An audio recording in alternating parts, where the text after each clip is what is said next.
We speak, the state legislature is holding its next round of budget talks tackling higher education, general government, and mental hygiene tonight. State Senators Rob Ortt and Assemblyman Bill Conrad will be at the table the next 2 weeks.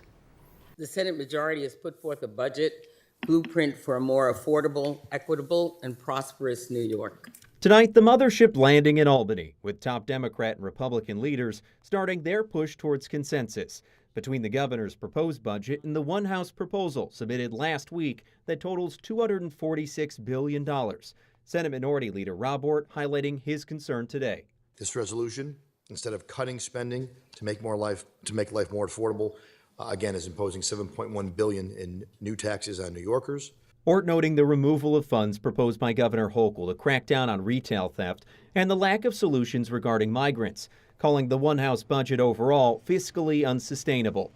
His colleague across the aisle in the Assembly, Bill Conrad, speaking with two on your side while on the road to Albany. I think we have a pretty strong standing where the Democratic majority stands on some of the big ticket items and issues, and we'll see how this process plays out. In the past, it's taken a while.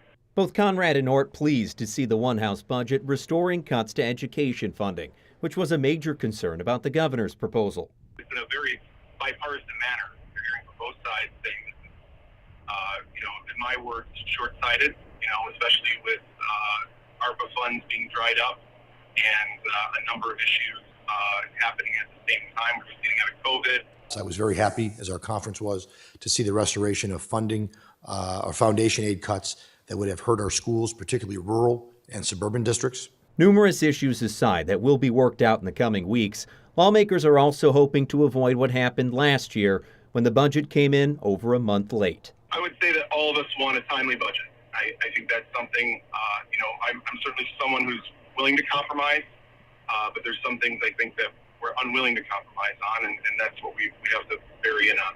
We'll see how this plays out. Yeah, and Scott, adding a bit of complication to these discussions is the Easter holiday at the end of the month. We'll, of course, follow this as everything proceeds over the next 2 weeks. On your side, Rob Hackford.